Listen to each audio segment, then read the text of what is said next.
dire, pendant que j'écoutais, parce que je connais la présentation de Yulia, mais il y avait des petites choses qui me venaient en tête pendant que je l'écoutais.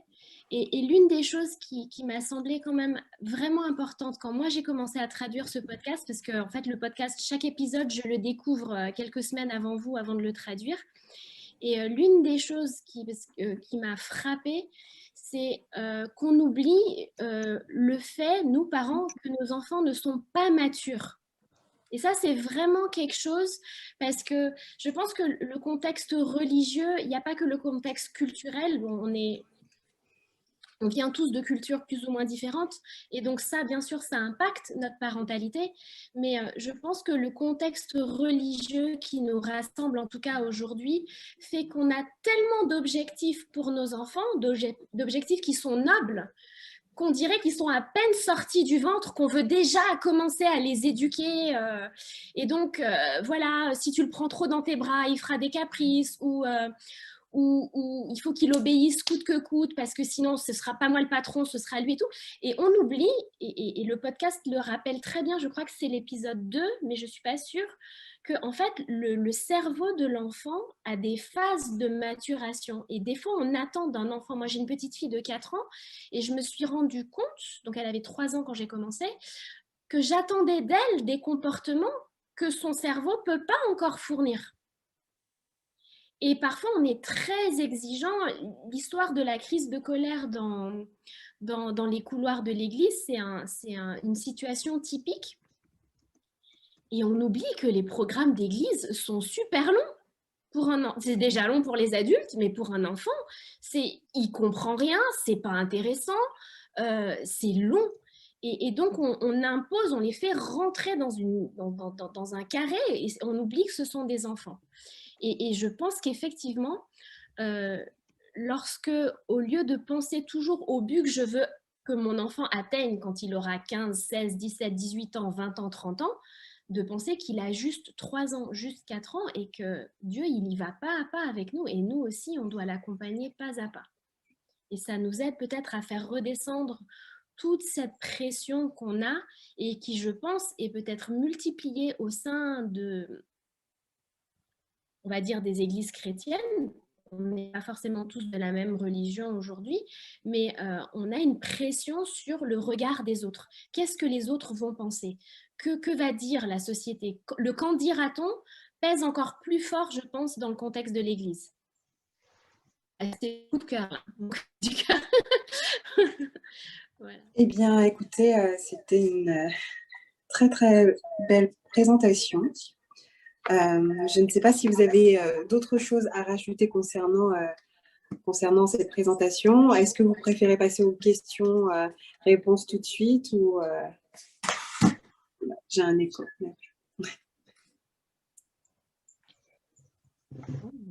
Mes questions, je pense. Aux questions. J'ai lu dans la boîte de chat que quelqu'un a écrit que c'est dû à l'éducation qu'on a reçue et je crois que c'est vrai. Je crois que et ce n'est pas dire Christelle, can you translate? Sure. I will say it in English, okay? Yes, go ahead. Okay. I think it is not my I don't want to say that like my parents, it's my parents' fault or my grandparents' fault. I don't want to talk about it's anyone's fault that we are that passing it on to our children. Je veux pas dire que l'éducation qu'on donne à nos enfants, c'est de la faute de mes parents ou de l'éducation que eux ils ont reçue de leurs parents. Je veux pas rejeter la faute sur quelqu'un d'autre. It's just that it's just our history. It's just what we have lived, what we have gone through over the generations. So my grandparents have been children or have even fought in Second World War, and this has done something to them. And this has done something in the way they have raised their children, my parents. Et donc, il faut prendre en compte le contexte de chaque génération et comprendre qu'on a tous un bagage, on a tous un historique. Et dans le cas de Julia, elle partageait avec nous que ses grands-parents, qui ont été des enfants, ont grandi durant la Seconde Guerre mondiale. Ça façonne quelqu'un. Et donc, ça façonne aussi l'éducation qu'eux, ils vont transmettre à leurs enfants. On est façonné par le contexte, en fait.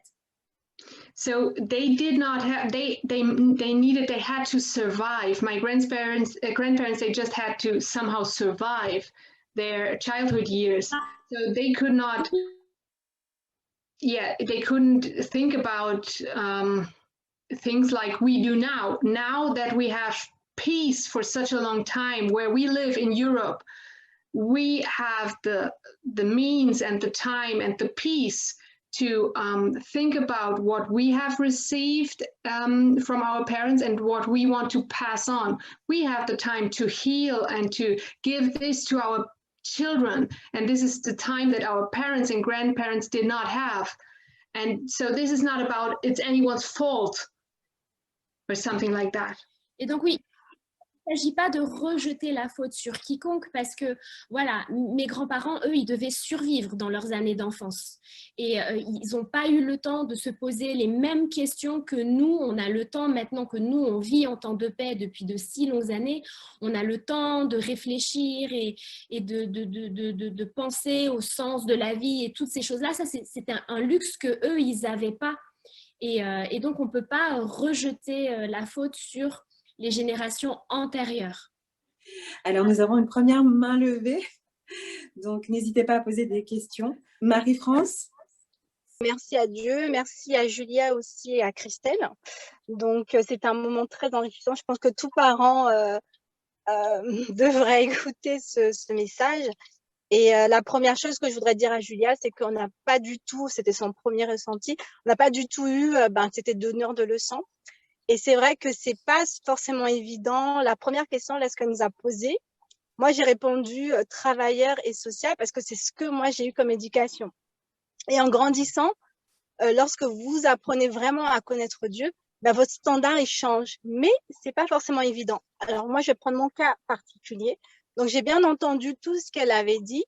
C'est vrai que c'est pas forcément évident parce que vous avez la société. C'est vrai que moi, je personnellement, je ne fais pas l'éducation à la maison, mais je me rends compte beaucoup, que ce soit l'éducation à la maison ou à l'école, que nos enfants aujourd'hui sont beaucoup façonnés avec, que dira-t-on, de l'extérieur. Ils ont des standards différents. Et surtout beaucoup pour nos enfants qui ne vont pas, qui font l'école, qui sont instruits à l'extérieur de la maison. Et c'est pas évident. Donc moi qui suis femme seule, célibataire, qui élève son enfant seule, et je me dis, mais c'est vrai que ce défi, effectivement, il est énorme. Et c'est vrai qu'on ne peut que s'appuyer sur Jésus.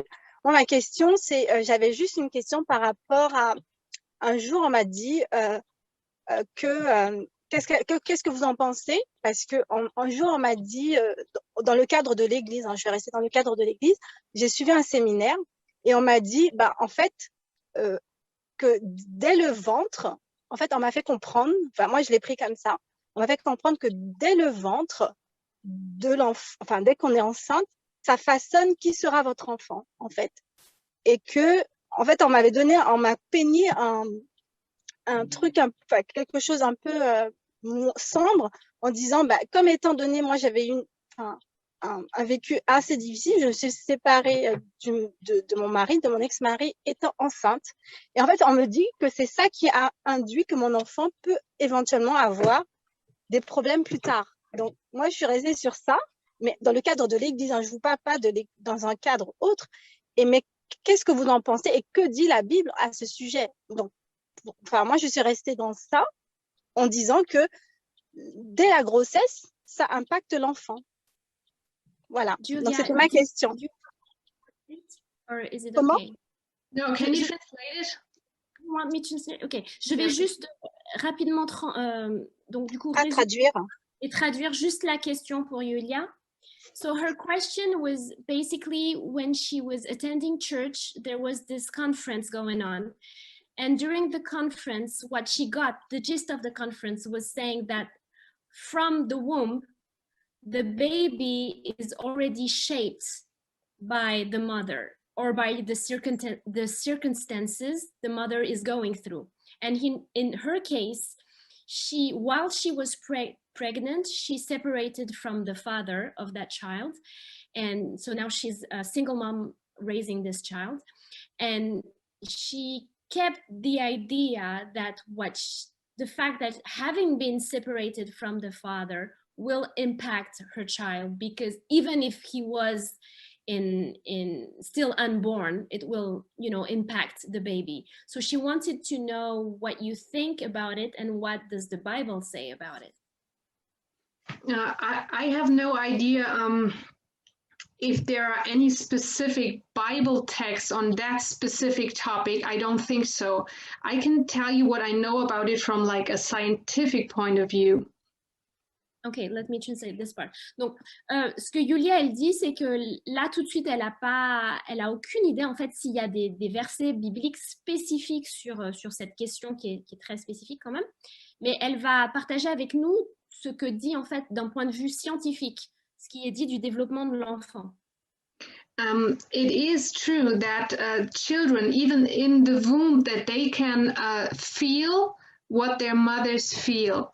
So when the mother has a certain experience while being pregnant, an experience that causes a lot of stress, for example, death of someone who's very close to her husband, father, mother, whatever, another child, or stress like in a divorce or an accident or something like that, or stress at the workplace, extreme stress. This is something the child can feel. I'll just tell how in a second. You translate. Donc, yes. Donc, la science dit qu'effectivement, in utero, le bébé ressent toutes les émotions de la maman. Donc, quand la maman, elle traverse des circonstances stressantes ou elle a des émotions très fortes, comme durant la perte d'un être cher ou lors d'un divorce, ou lorsqu'il se passe des choses comme ça, le bébé va ressentir ces choses-là.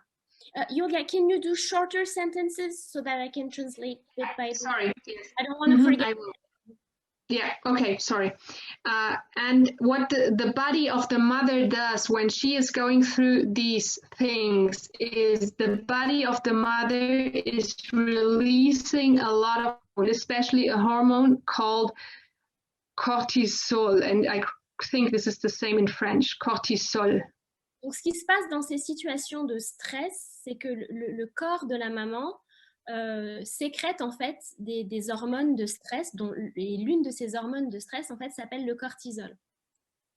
And if you're going through a rough time with a lot of stress, the body is releasing this hormone all the time, like every day. It is releasing these stress hormones. Et quand vous traversez un moment difficile, et ben le corps va sécréter ces hormones de façon continue, tous les jours, tout le temps. And what it does to the baby is that the baby will be born with a heightened level of cortisol in its body. So its stress levels are already heightened and not at a normal level at birth. Et donc, bébé, quand il va venir au monde, il va déjà arriver dans la vie avec un niveau de cortisol plus élevé que la moyenne des autres bébés. Donc, au lieu d'avoir un cortisol normal, eh ben, lui, il aura déjà accumulé une dose plus élevée, en fait. But that does not mean it can lead to certain problems for that child. This can be like problems that concern the body, like a heightened heart rate, heart pressure. Donc, ça peut induire toutes sortes de problèmes. Par exemple, ça pourrait induire un rythme cardiaque plus élevé que la norme. And it could also lead to things like depression later in life because the stress level is always higher than normal. Ça pourrait amener aussi à la dépression plus tard dans la vie parce que le niveau de stress est plus élevé qu'à la normale. But these are just things like that that can happen. They don't have to happen. It is so much more important in these cases to have a close bond with the child and to help him with this bond to heal. Mais ça, ce sont des choses qui peuvent arriver. C'est pas obligé qu'elles se produisent. Et il est d'autant plus, du coup, il est d'autant plus important de maintenir un niveau d'attachement très fort avec cet enfant. Juste pour prévenir. Yes, because when you are having this close bond with your child will be able to fill his body with positive hormones, with serotonin and these kind of hormones that are helping him to lessen the level of the cortisol, and it will, équilibrer. Mm-hmm. And when you tout va bien. Et quand vous aurez ce lien fort, ce lien rapproché avec l'enfant, cet attachement rapproché avec l'enfant, il va pouvoir développer par cette proximité avec vous des hormones comme la sérotonine qui vont contrarier en fait l'hormone du cortisol, qui vont aller à l'encontre, qui vont la faire baisser. Et ça, cette proximité avec vous, ça lui permet de développer ces hormones positives, on va dire.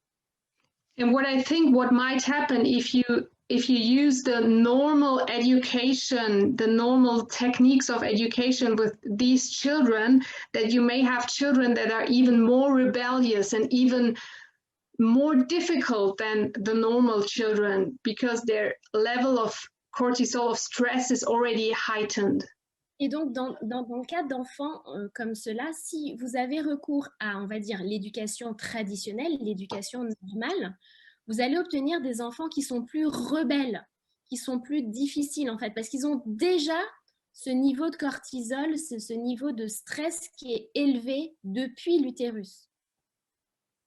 I hope this helps. J'espère que ma réponse aide un peu. Oui, bonjour les amis. J'aimerais ajouter quelque chose par rapport à ce qui a été dit. Bonjour Julie et Christelle, j'ai eu l'occasion de vous saluer. En fait, dans la Bible, on peut voir en effet qu'il y a une très forte influence prénatale qu'on peut voir dans la Bible. Par exemple, on peut voir dans le chapitre de Juge 13, lorsque l'ange s'adresse à Manoah, la maman de Samson, on voit qu'il lui déclare qu'elle ne doit pas consommer de vin, qu'elle ne doit rien consommer qui soit impur, parce que ça aura une influence qui est directe sur l'enfant. Donc, on voit non seulement, comme vous le disiez, sur les émotions, il y a une influence, mais également sur l'alimentaire. On voit la même chose dans Luc 1er au verset 41.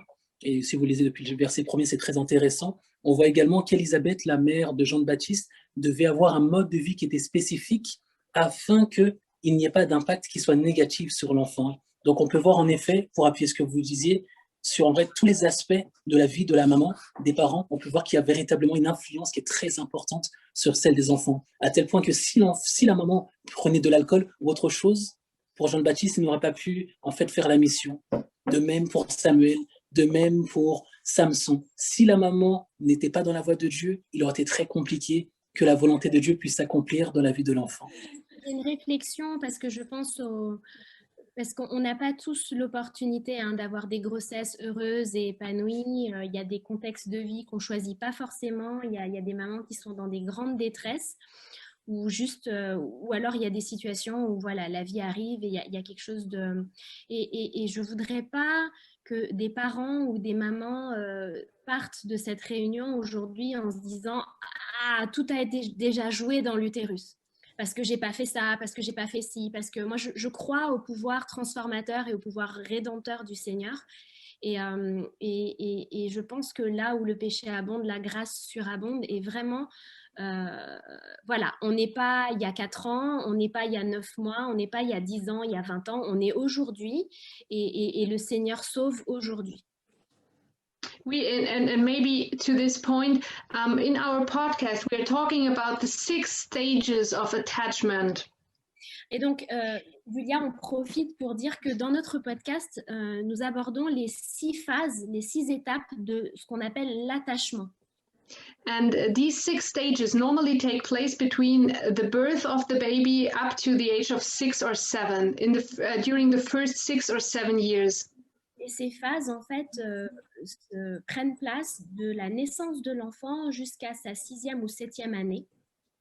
And these stages, the child can only enter the next stage if it has saturated the stage that comes before enough. Et donc, quand on étudie ces phases, on voit que l'enfant ne peut pas aller à la phase suivante, à l'étape suivante de l'attachement, que lorsque la phase d'avant, la première phase, a été saturée. Donc, pour passer à la phase 2, il faut que la phase 1 ait été saturée. Pour passer à la phase 3, il faut que la phase 2 ait été saturée, comblée. And if all stages are saturated completely, they will arrive at the 6th stage. And the 6th stage signifies the deepest and closest bond that we can have with our children. Et quand chacune des phases est comblée et saturée, alors on arrive à la dernière phase, qui est la 6e phase de l'attachement. Et 6e phase de l'attachement, c'est le lien le plus fort, la plus forte, la connexion la plus forte, le lien relationnel le plus fort qu'on peut avoir avec son enfant. And what happens very often due to our style of being ourselves, having been educated, and we're passing this on to our children, what happens very often is that a lot of people stop after phase 3. They stop after the 3rd stage. Et ce qui se passe en fait à cause de l'éducation traditionnelle que l'on donne et que l'on reçoit, c'est que la grande majorité des gens s'arrêtent à la phase 3 de l'attachement. And what it means practically is that these children who then become adults and are adults right now, they have not really matured in the connection with a parent, and thus they have never really fully matured themselves. So they cannot behave in a fully mature way towards others. Et ce qui se passe, c'est que donc, ces enfants qui se sont arrêtés à la phase 3 de l'attachement deviennent des adultes. Ils sont aujourd'hui des adultes, mais ils ne sont jamais devenus matures dans ce qui ils n'ont jamais eu ce lien relationnel proche avec leurs parents. Ils ne sont jamais arrivés à cette phase-là. Et donc, on a aujourd'hui énormément d'adultes qui sont immatures du point de vue de l'attachement, et ça se ressent dans la relation à l'autre, que ce soit avec les parents ou avec les autres. But the good news is that we can, by the grace of Jesus, we can complete these stages even after the 7th year of age. We can complete them even as adults and parents. Et la bonne nouvelle, c'est que par la grâce à Dieu, on peut compléter ces étapes même en étant arrivé à l'âge adulte. On peut compléter les autres phases même quand on est arrivé à l'âge adulte.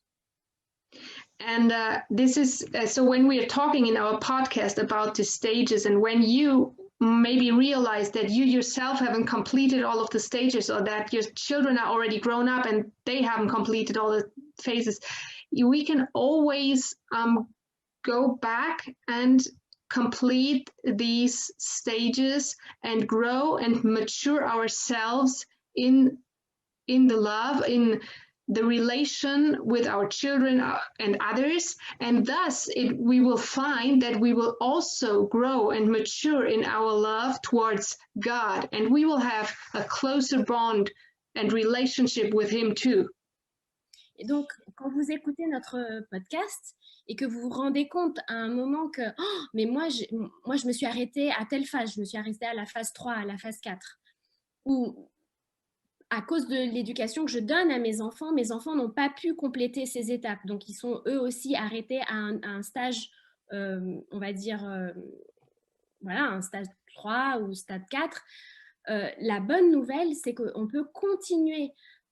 Du coup, on peut revenir et on peut compléter nous-mêmes ces étapes, on peut compléter ces étapes avec nos enfants et nourrir ce lien d'amour, nourrir ce lien d'attachement qui va donc entre nous et nos enfants.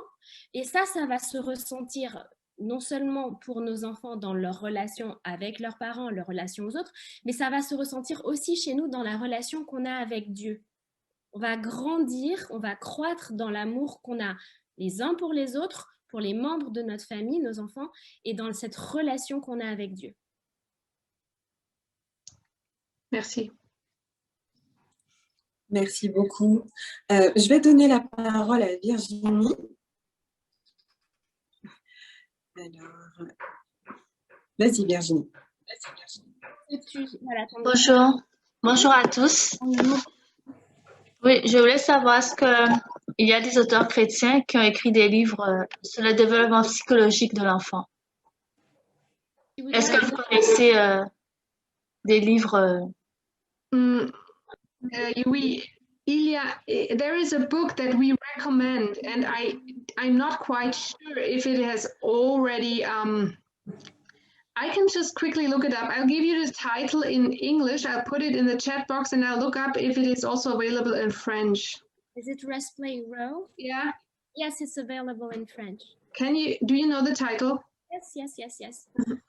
Il y a, attendez, juste téléphone, il y a un livre qui a été écrit qui est très bien, que Christelle est en train de lire, elle aussi, hein, parce que pourquoi pas. Jouer, grandir, s'épanouir par le docteur Deborah McNamara. Je vais écrire dans la chat box. Virginie, c'est tout pour les questions? C'est bon pour toi? Oui. On va passer à Annie. Merci. Bonjour à tous. Bon sabbat. Je participe rarement, mais bon, là, j'ai décidé de participer. Je ne vais pas dire ce que je fais, mais j'ai travaillé, donc là, je suis à la retraite maintenant, j'ai travaillé dans l'éducation des enfants de 0 à 18 ans. Et j'ai été confrontée à plusieurs reprises, comment expliquer ça? Par les différences de culture. Et je voudrais savoir, tout ce que vous avez dit, bon, je connais, c'est très intéressant. C'est encore même à développer, mais je me demande si ce n'est pas une vue de l'Occident et si cette pratique en matière d'éducation est valable pour tous, parce que dans le milieu asiatique et le milieu africain, c'est vraiment une autre façon de concevoir les choses.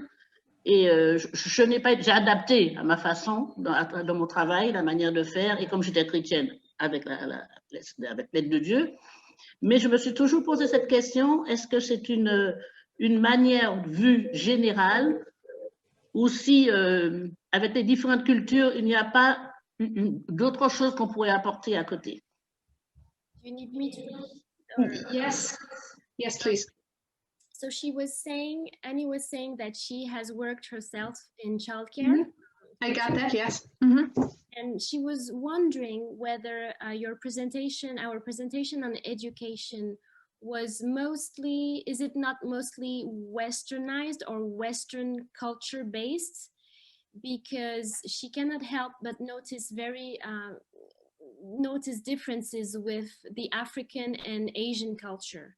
So do you feel it's sort of an education model that is only applicable for the West, for the Western style type of lifestyle, or is it transversal? Can it be applied to African, Asian, and other cultures who he felt have a different take on education?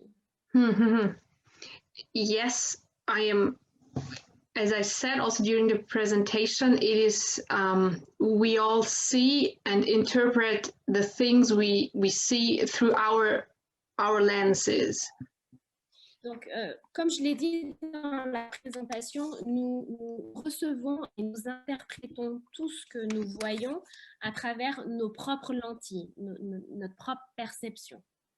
On the one hand, but on the other hand, I do think, I think it depends on how we look at Jesus. I do think that also I have never lived in Asia or in Africa, but I do think that in these cultures too, parents are working with a system of punishment and rewards.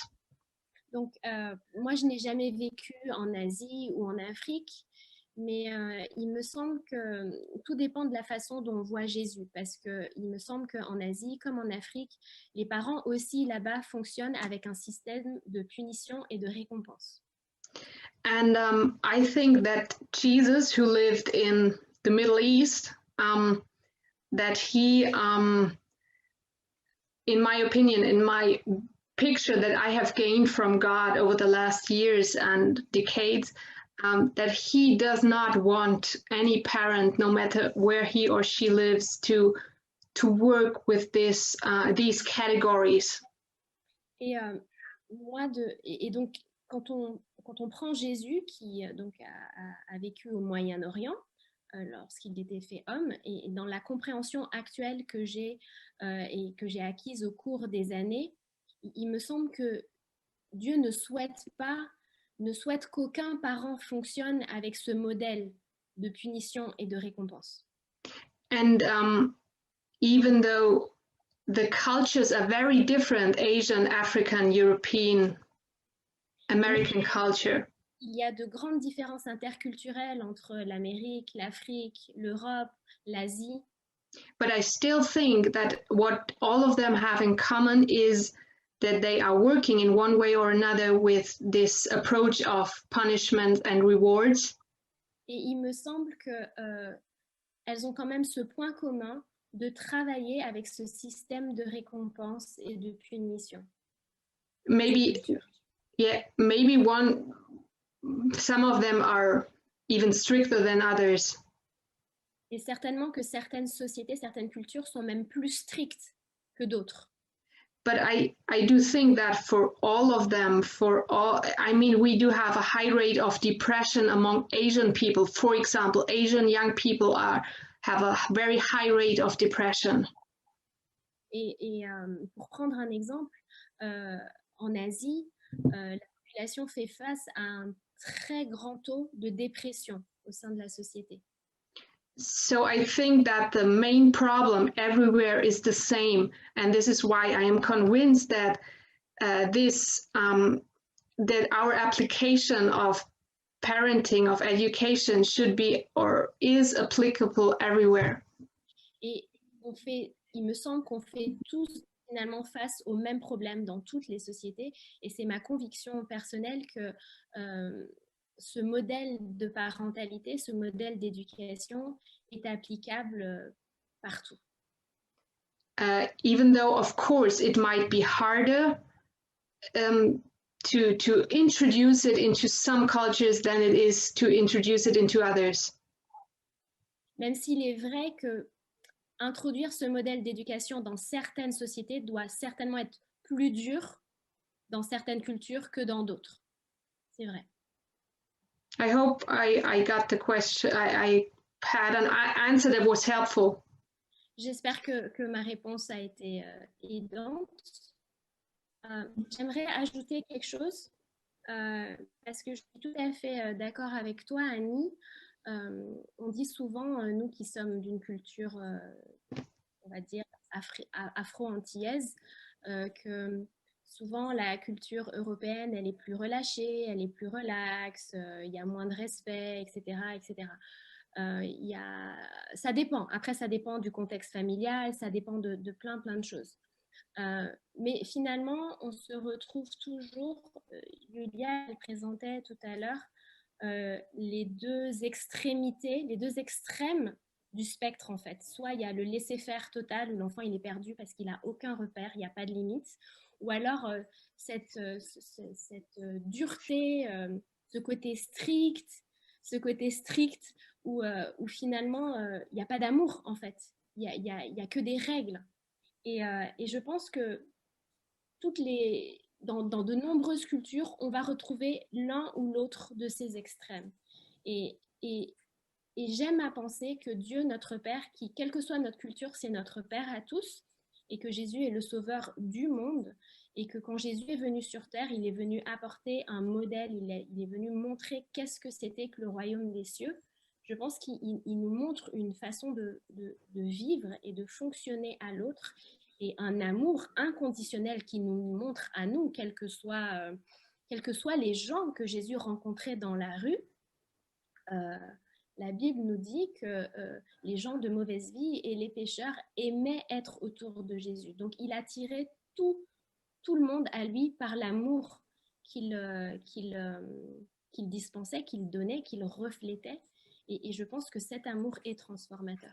Et non pas la récompense. Enfin, la transformation qu'on obtient avec la récompense et la punition, c'est pas une transformation qui épanouit l'être humain. Ça l'enferme.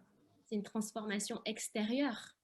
Donc, on a une religion de surface et à l'intérieur, nous sommes tous des sépulcres blanchis, nous dit Jésus. Donc, l'idée, c'est d'éviter ça, en fait, et que la transformation vienne de l'intérieur. Et ça, je crois que Dieu nous a montré que c'était interculturel, parce qu'il nous aime tous inconditionnellement. Merci. Merci beaucoup, Annie, pour les questions et merci, les filles, pour la réponse. Est-ce qu'il y a d'autres mains levées? Oui, nous avons Myriam. Oui, bonjour. Juste pour revenir un peu au livre qui nous a été suggéré tantôt, j'aimerais savoir est-ce que c'est le seul ou est-ce qu'on pourrait avoir d'autres titres? Parce que là, nous avons parlé de plusieurs choses. Nous avons parlé de l'attachement, on a parlé aussi du développement, entre guillemets, c'est pas tout à fait dans ce sens-là que j'aurais dû le dire, mais développement spirituel de l'enfant par rapport à ce que l'enfant voit chez son parent. Donc, en fait, ce que je veux dire, c'est est-ce qu'il y aura d'autres livres qui parlent de la manière dont on peut transmettre à nos enfants l'amour de Dieu, l'amour de l'Évangile, et pour nous aider, nous, parents aussi, à avoir une autre vision de Dieu, parce qu'effectivement, c'est quelque chose que j'ai dû moi-même corriger en moi. J'ai été élevée dans cet esprit de punition. Si tu ne partages pas, Dieu va te punir. Si tu ne veux pas ça, Dieu va te punir. Et ce n'est qu'à l'âge de presque 40 ans que je me suis dit, mais non, c'est pas ça. Et que je remercie Dieu d'ailleurs de m'avoir libérée de ça, qui me permet de vivre ma spiritualité beaucoup plus librement. C'est sûr que j'ai encore beaucoup à apprendre, mais le seul fait d'avoir appris ça, ça m'aide beaucoup et à mieux cheminer aussi, avec beaucoup moins d'handicap. Donc, personnellement, j'aimerais approfondir cela et aider davantage mes enfants à avoir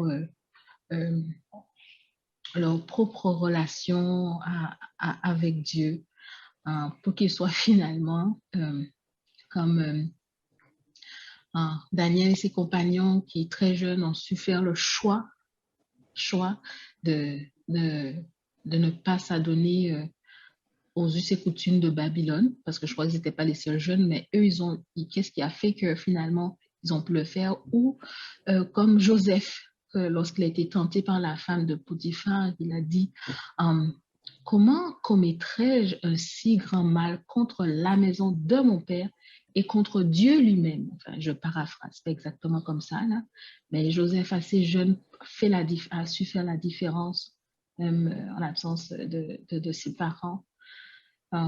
Voilà, c'est ça en gros ma question.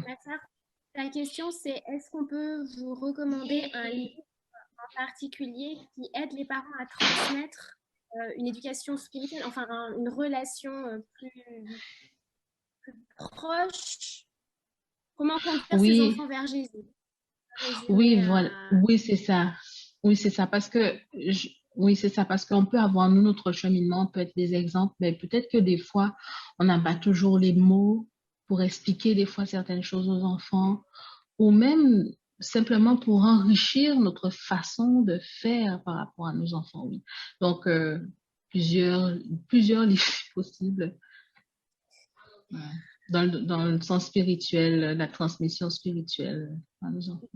So, to sum up, Miriam is looking for a book or books suggestions and that would help parents transmit or convey a sense how to get closer to Jesus for children, because even if parents are the model, are the examples, sometimes some of us may lack the words, the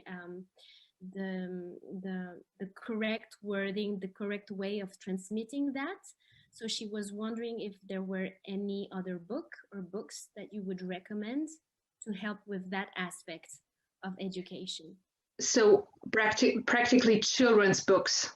Children's books or education books teaching the parents how to bring the children to Jesus.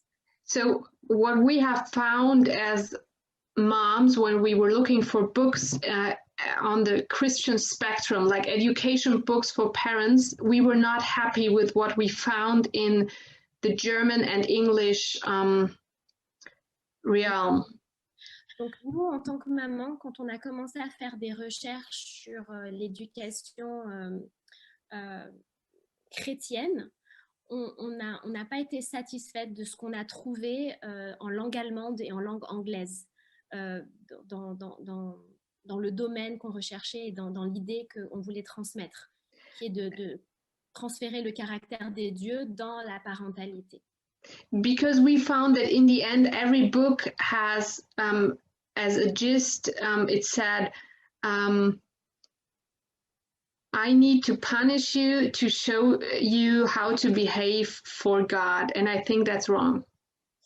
Et pourquoi nous n'étions pas satisfaites, c'est parce que, pour résumer, chacun des livres que nous avons lus disait en quelques mots, pour résumer, il faut que je te punisse pour que tu comprennes comment tu dois te rapprocher de Dieu, comment tu dois faire plaisir à Dieu. Et moi, personnellement, je pense que ça, c'est mauvais. And this is why we have started this podcast. There are some books that are quite helpful on our way that deal with certain aspects. For example, the 5 love languages. I don't know, Christelle, maybe you know the book. Yeah, I know it. Et donc, c'est pour ça qu'on a commencé ce podcast, parce qu'il y avait un manque de littérature sur le sujet, mais il y a des livres, on va dire, périphériques qui peuvent aider à la compréhension, comme, vous allez m'aider parce qu'il est connu ce livre, les 5 dimensions, les langages de l'amour. Les 5 langages de l'amour. Ça vous dit quelque chose, les langages de l'amour, de Gary Chapman, right? Mm-hmm. De Gary Chapman. Les langages de l'amour de Gary Chapman.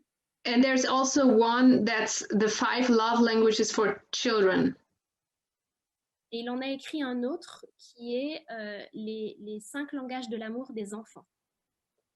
So it tells you exactly how you can show God's love and your love as a parent to your children. It's especially for parents and deaf children.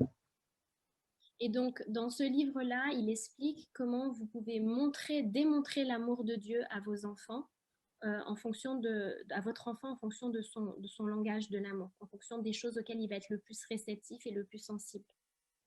Other than that, for children's books, I only know the German market. I'm sorry. But also here, I have not found a lot of good books, because in a lot of the children's books, it's also the same story. A lot of the Christian children's books, a lot of them tell the children, if you do that, it's a sin and God will punish you. Like, they don't say it like this, but you know, it's they get along this idea. They get across this idea. En ce qui concerne de la puériculture même, donc les livres pour enfants, malheureusement, je ne connais que le marché allemand et j'ai pas été satisfaite non plus, parce que dans les livres chrétiens, on en revient toujours à la même conclusion, à la même morale de l'histoire. Si tu fais ça, c'est un péché et Dieu va te punir. Même si ça ne le dit pas explicitement, c'est l'idée qu'il y a derrière. So I hope this helps, at least the 5 love languages. Donc, je peux vraiment ne recommander que les langages de l'amour pour les enfants, et j'espère que ça vous aidera. And we have also even thought about, we are planning on writing a book on education, but of course it will take us 2 or 3 more years, and then maybe we translate it, so it will take some time. But yes, this is why we started this podcast. There is, for us, we felt a need for these kind of books. Et c'est parce que nous n'avons pas trouvé ce que nous cherchions, que nous avons commencé ce podcast parce qu'on sentait qu'il y avait un besoin pour ce type de littérature, pour ce type de livre qu'on ne trouvait pas.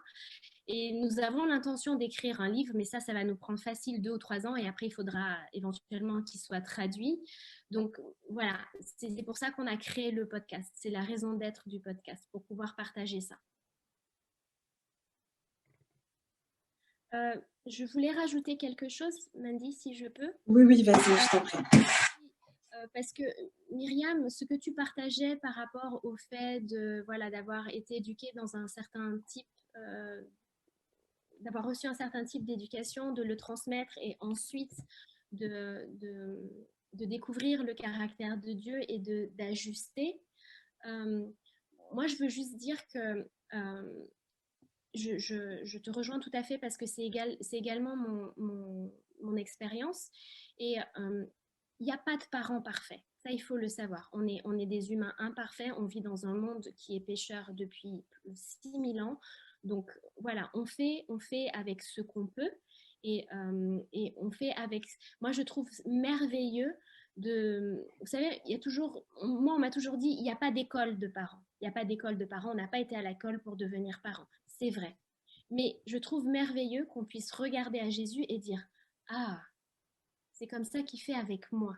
Donc, s'il fait comme ça avec moi, je veux faire comme ça avec mes enfants. Et je ne sais pas si vous vous retrouvez, vous, parents, dans la même... dans le même état d'esprit que moi parfois, c'est-à-dire que voilà, il y a une bêtise qui est faite à la maison, il y a quelque chose qui me contrarie et j'ai 2 choix. J'ai ma manière ou la manière de Jésus. Ma manière, j'obtiens les résultats tout de suite parce que je suis pas quelqu'un de vraiment pas patient et quand je veux être obéie, je vais être obéie hier. Donc, je mets en marche des choses, je mets en fonction des choses qui vont obtenir le résultat escompté tout de suite. Je veux que tu arrêtes de pleurer, je veux que tu arrêtes de crier, je veux que tu arrêtes de faire le cirque, je veux que tu ranges ta chambre, je veux que tu arrêtes de désobéir. Ok, mais comme disait Yulia, j'obtiens, et je l'ai remarqué, c'était ma souffrance de maman, j'obtenais un résultat ponctuel, un résultat extérieur, un résultat où je voyais la crainte dans les yeux de mes enfants. Et c'est pas ça que je veux. Moi, je veux une relation avec mon enfant. Et le deuxième choix que j'ai, qui me coûte, qui me demande plus à moi, qui m'en demande plus à moi en tant que maman, c'est la méthode de Jésus. Et la méthode de Jésus, les résultats, on les voit pas tout de suite. Vous les voyez, vous, les résultats de Jésus dans votre vie? Vous les voyez tout de suite? Ou est-ce que Dieu, il doit faire preuve de patience envers nous, grands enfants, pour obtenir ces résultats? Et donc, Dieu, il a cette patience envers nous.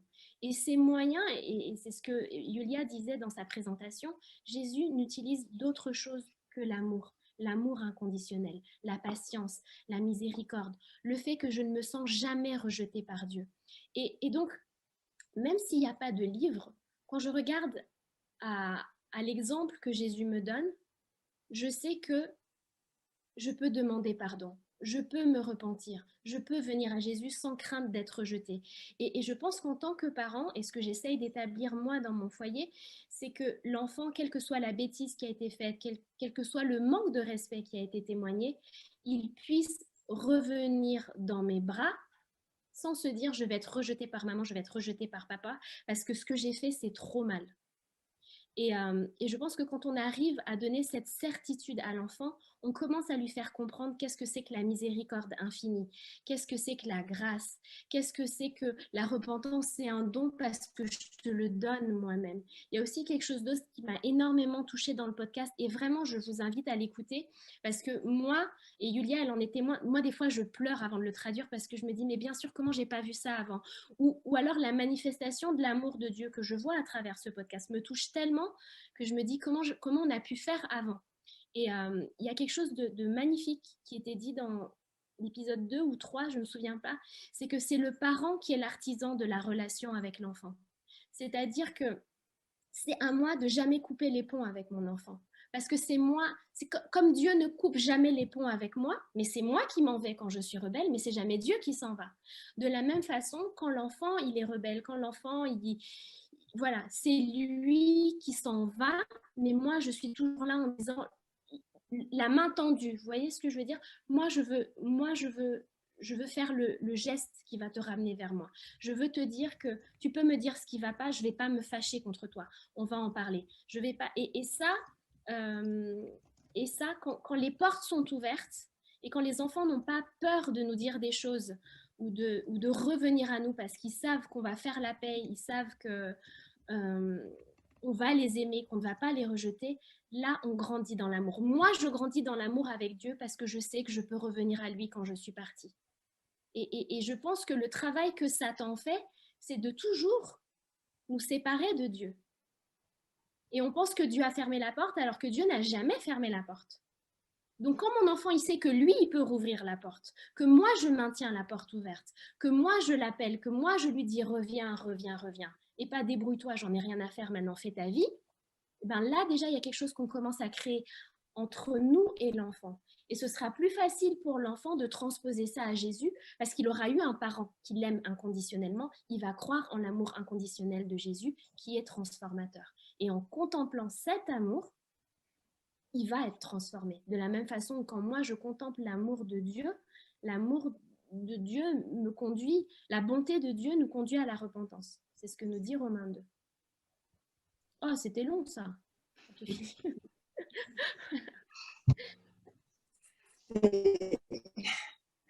C'est super intéressant. Je trouve qu'on ne se rend pas assez compte. Je ne suis pas encore parent, mais voilà, je trouve qu'on ne se rend pas assez compte que nous sommes nous-mêmes les pédagogues auprès des enfants, en fait. Et l'enfant ne va faire qu'imiter, en fait, ce qu'il voit.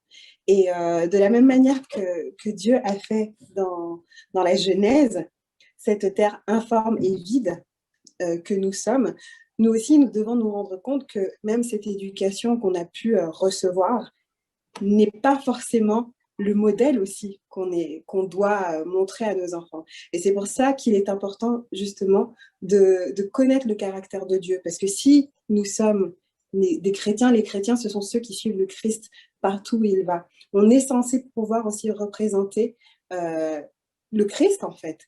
Et comment représenter une personne qu'on ne connaît pas. Et c'est là d'où est toute notre responsabilité en tant que parents, futurs parents, de rechercher qui il est pour pouvoir justement donner ses enseignements. Parce que tout ce que l'enfant va faire, l'enfant, il arrive comme quelque chose de neuf, en fait. Il n'y a pas de problème dans l'enfant, en fait. Le problème, c'est nous. Parce que nous sommes déjà façonnés d'une certaine manière avec malheureusement le péché, mais effectivement Dieu sauve, c'est lui qui fait ce travail en nous, mais il faut déjà en être conscient parce que souvent on pointe du doigt l'enfant, on va le réprimander, on va le taper, on va faire toutes ces choses-là sans se rendre compte que finalement peut-être que ce problème vient de nous-mêmes qui n'avons pas compris en fait comment est-ce que Dieu lui-même agit avec nous et comment est-ce que nous-mêmes nous devons éduquer cet enfant en fait. Donc voilà, tout est une question aussi de relation avec le Père. Donc rechercher qui est notre Père et pouvoir le représenter au mieux, y compris au sein de notre foyer avec les plus petits, parce que c'est eux qui formeront les peuples de demain, qui vont profiter à l'équilibre ou au déséquilibre de cette société, en fait. C'est une responsabilité incroyable que nous avons, en fait. Et juste pour encore dire quelque chose qui me semble hyper important, parce que nous ne sommes pas des parents parfaits, mais par contre, on a beaucoup d'ego. Et Dieu est notre Père et il est parfait. Il ne fait pas d'erreur en ce qui nous concerne. Nous, on ne peut pas dire la même chose. Et donc, je pense qu'il est important que ce soit face à des adolescents, à des jeunes adultes ou à des enfants en très bas âge, quand on a mal réagi, parce que ce n'est pas parce qu'on écrit un podcast ou qu'on le traduit qu'on est soudainement parfait. Non, on a encore ce caractère pécheur en nous. Et je pense qu'il est important, quand on a mal agi, de le reconnaître envers l'enfant. Ça aide aussi. Parce que sinon, il y a une dissonance entre ce qu'on enseigne à l'enfant tu dois être bon, tu dois être aimant, tu dois être généreux, tu dois pas dire de gros mots, etc. Fais ce que je te dis, mais ne fais pas ce que je fais. Quand l'enfant voit ça, alors on crée un rebelle en fait. Parce que qu'est-ce que l'enfant il attend? Partir d'ici, je vais faire ma vie et j'aurai plus à te supporter parce que tu es un sale hypocrite.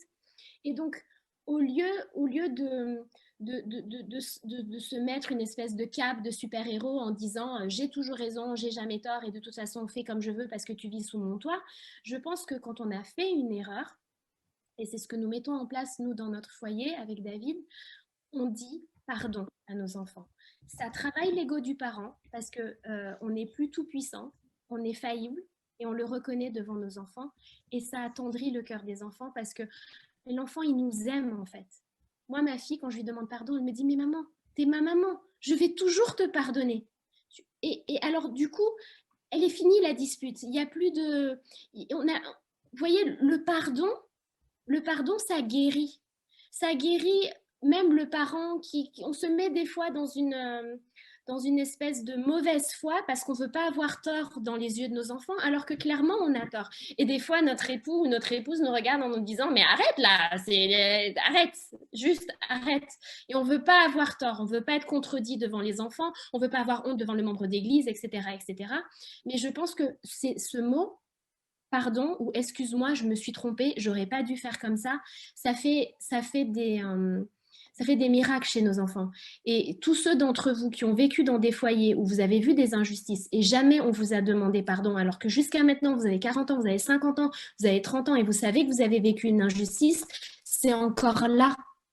C'est encore là et il y a quelque chose qui ne peut pas se réparer parce que l'injustice, elle n'a pas été réparée. Donc, bien sûr, à nous d'apprendre à pardonner, même quand on ne nous a pas demandé pardon, mais facilitons les choses à nos enfants et quand on fait des erreurs, il faut le reconnaître. C'est comme ça que l'éducation nous éduque aussi, nous. Amen. Je crois que nous avons une main levée. Solange. Oui, Solange. Oui, bonsoir. En fait, j'aurais voulu poser des questions, mais j'ai vu que vous avez déjà répondu à beaucoup de questions qui m'ont touchée et j'ai compris déjà que je dois adopter la méthode de Jésus et non ma méthode. Et j'ai aussi compris quelque chose de très fondamental quand la sœur a dit que nous sommes comme des représentants du Seigneur et nous devons aussi faire comme le Seigneur a fait. Alors moi, j'ai une petite question. Je crois que peut-être vous avez répondu parce que je suis arrivée en retard.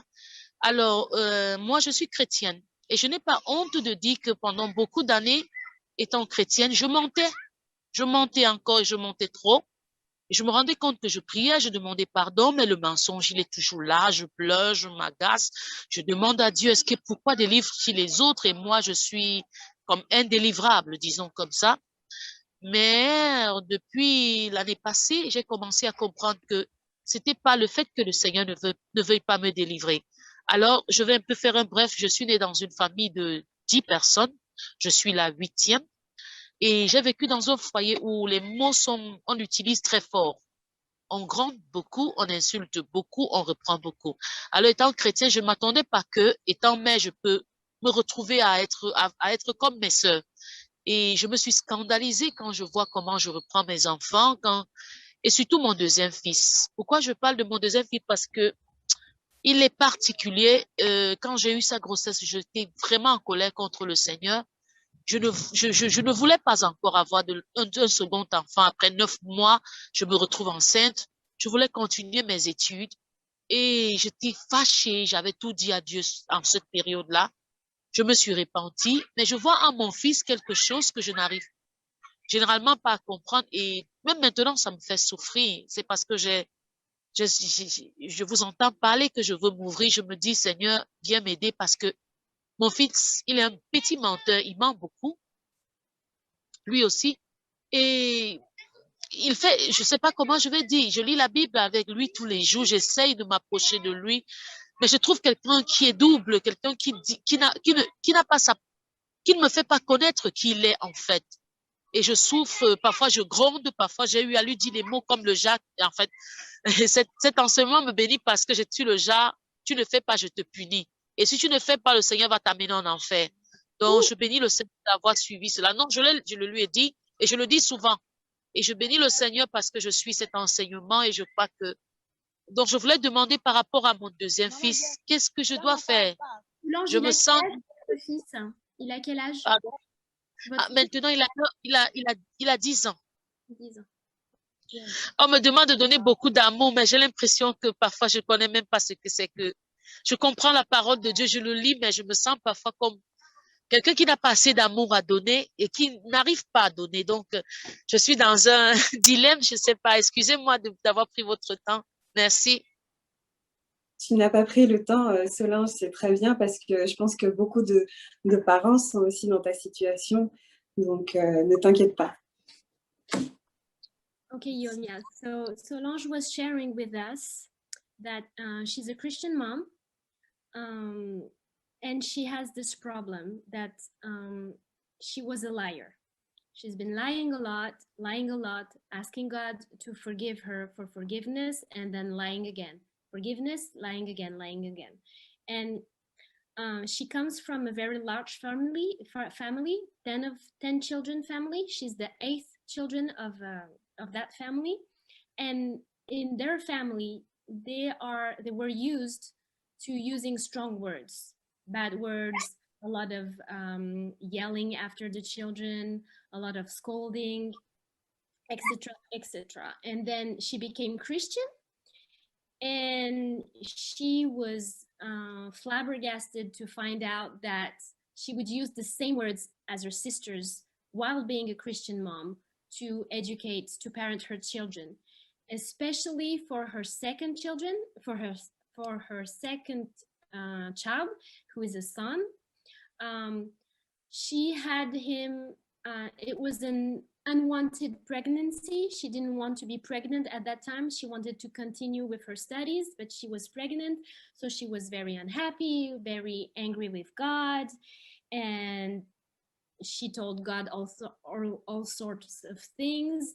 But anyway, while she's parenting her son, she realizes that although she's trying to give him a Christian education, reading the Bible with him and so on, he's a liar.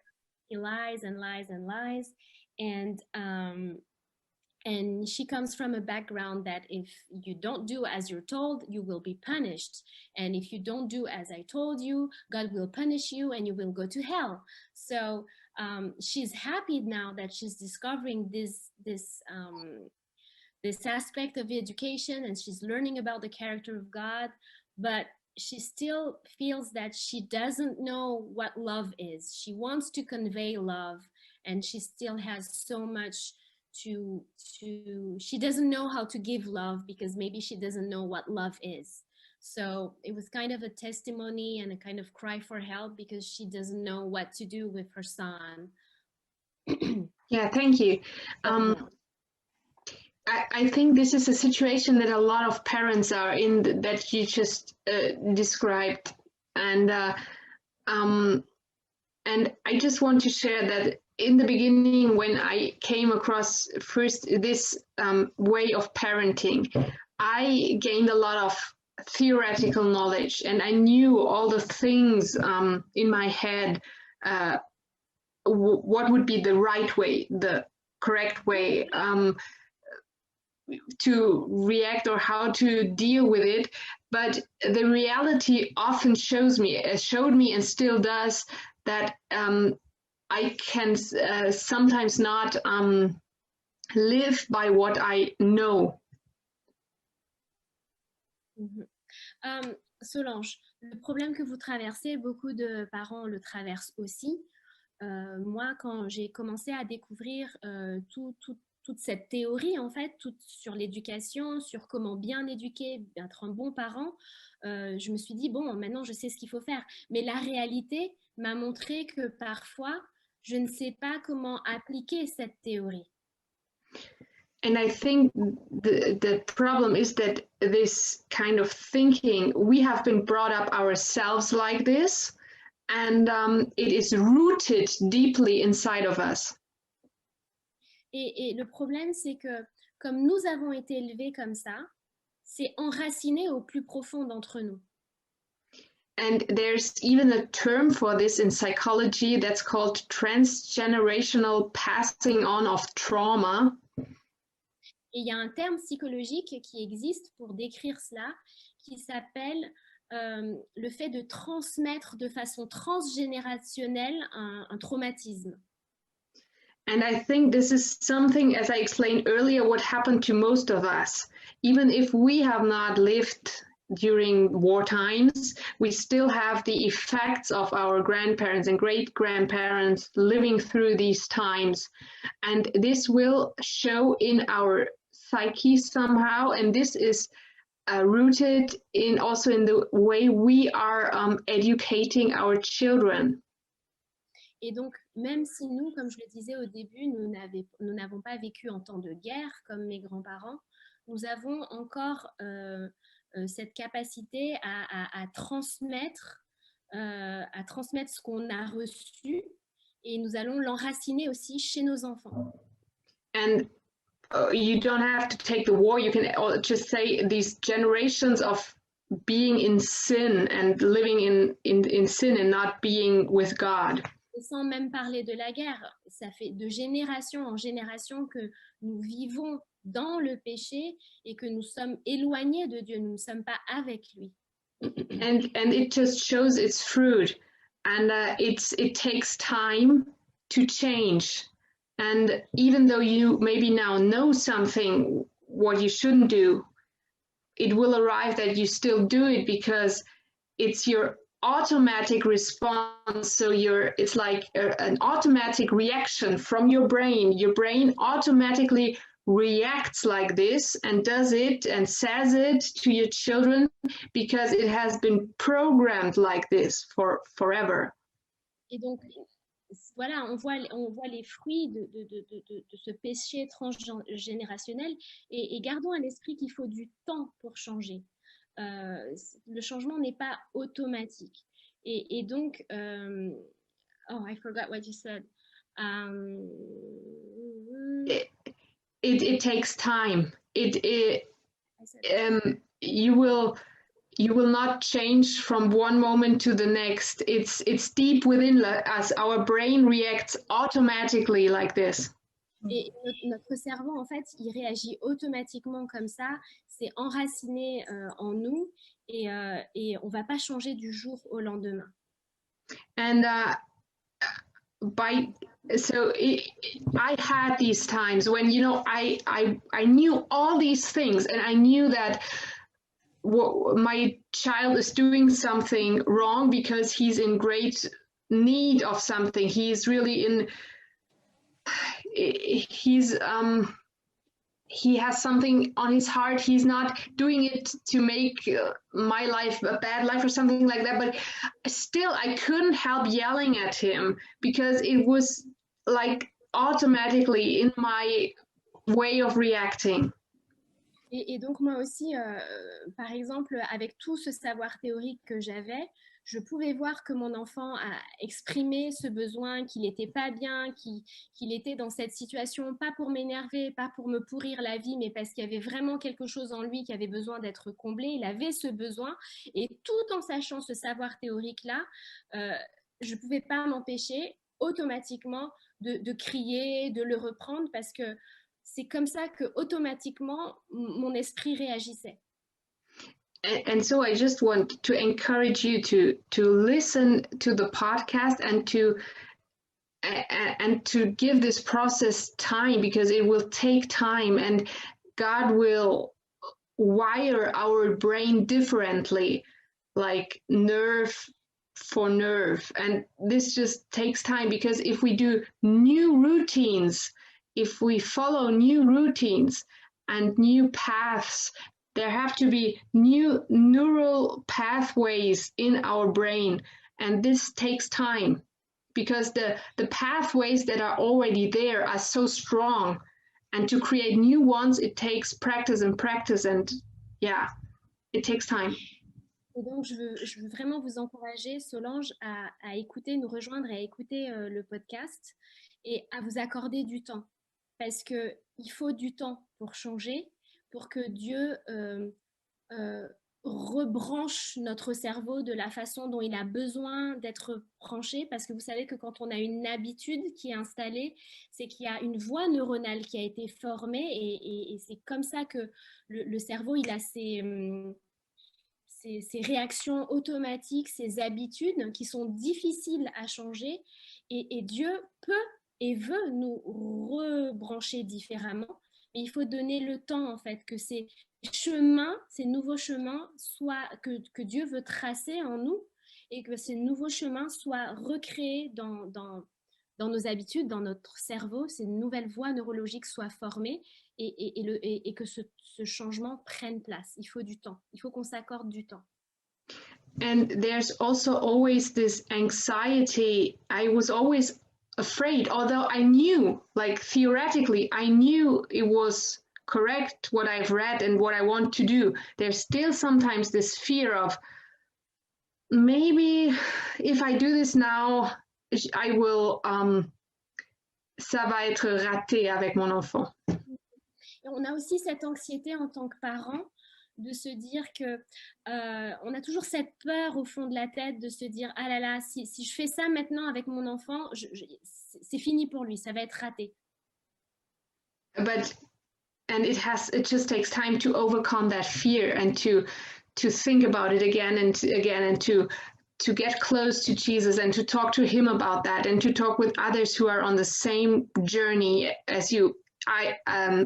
Ideally, if you have someone like that, and to read, to think, to listen, to pray, and it just takes time. So I just encourage you to take your time. Et donc ça prend du temps de sortir de ce fonctionnement et de venir en parler à Dieu, de venir le présenter, de le mettre aux pieds de Jésus et de s'entourer aussi de personnes qui sont dans la même quête que vous, Solange, si vous avez cette possibilité, et de prendre ce temps, de laisser ce changement se faire et de vraiment surmonter cette peur qu'on a abîmé notre enfant pour la vie, de vraiment donner le temps au temps. Eh bien, écoutez, merci beaucoup pour ce moment. C'est un sujet passionnant et je pense que c'est un sujet super intéressant pour nous tous. Tout réapprendre finalement. Voilà, on apprend tous les jours et il faut tout réapprendre avec notre Seigneur. Et c'est vraiment le point que nous devons retenir. Donc, gloire à Dieu pour ce moment. Nous vous remercions vraiment pour cette présentation, Julia et Christelle. On va terminer par la prière, si vous voulez bien.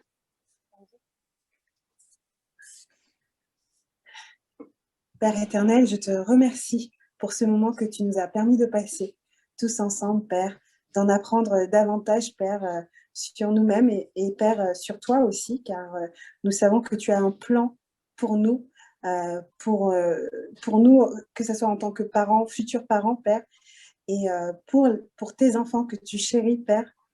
Père, je te demande de nous aider à avancer dans les voies que tu as pour nous. Aide-nous à nous soumettre à toi et aide-nous à également accepter que tu veux nous modeler également sur tous les plans de notre vie, Père.